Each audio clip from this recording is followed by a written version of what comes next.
In this video, we're going to be talking about XL. I know you've heard about stop loss and you're going to be understanding how to set stop loss like a pro in this video. Now, the whole thing sounds simple. When you hear stop loss, you feel like, oh, this is simple.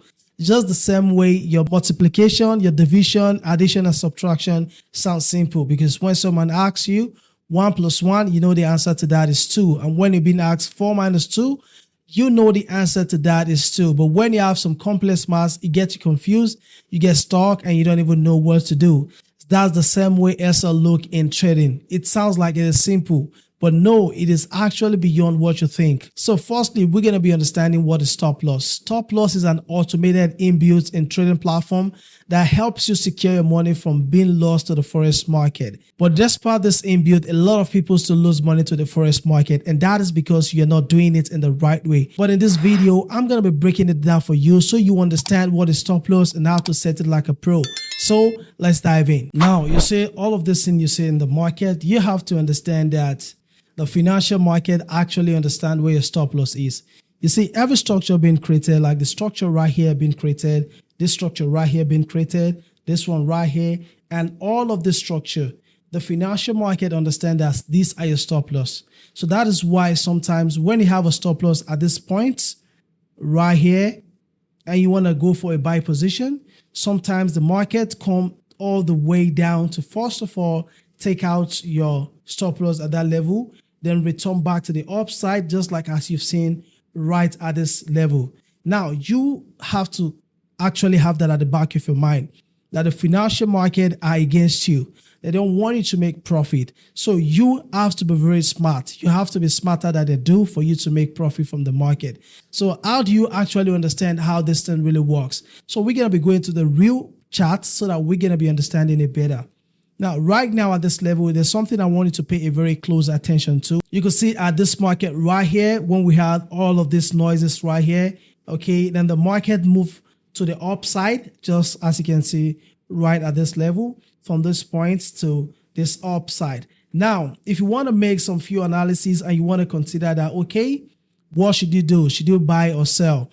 Now, the point that this market has actually created all of this noise could be a rejection point for you to have a buy position. All right. Now let's assume you want to have a buy position exactly at this level. All right. You considering that, okay, this was a lot of noise and the market might want to bounce back and turn this level to a new position for it to go for a buy position actually. All right. That's a very good side to look for a buy position. All right.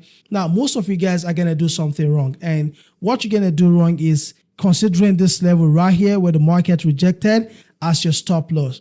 Now, when you do this most of the time, more than 80% of the time, you're going to get kicked out of the market because they knew that you're going to put that level as your stop loss. So you have to beat them. You have to be smarter than them.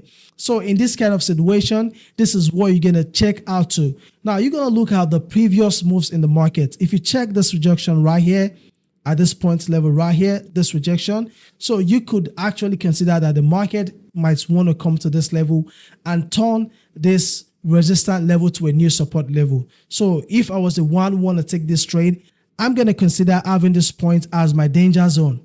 All right. Which was what happened exactly right at this level right here. You could see when the market reached that danger zone, you have a rejection back to the upside. So whenever you see a rejections like this one right here, do not put your stop loss to actually tally with the rejection. Most of the time, you're going to get kicked out.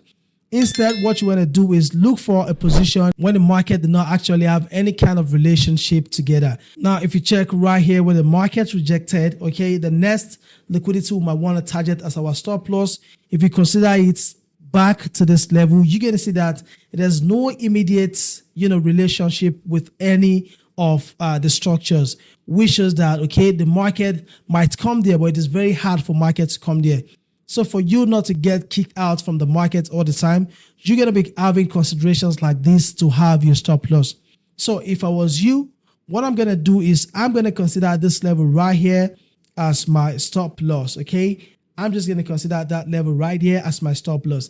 Now, this happens a lot. Whenever you see markets like this, you should look and make sure that you have no relationships like this one right here. Okay? This was a relationship. You should know the market might want to turn that level to a new support level. You should know that. You should get ready for that. This is one of the most important tips you should understand about stop loss. And if you want to learn how to trade better, I've trained over 100 students on how to be profitable in the financial market. I've created over 50 free courses, and I do live mentorship. So if you want one-on-one live mentorship for me to teach you how to be profitable and how to trade better, you can use a link in the description of this video to get registered for my one-on-one live mentorship. And there you're going to learn trading better. Can't wait to see you guys. Bye for now.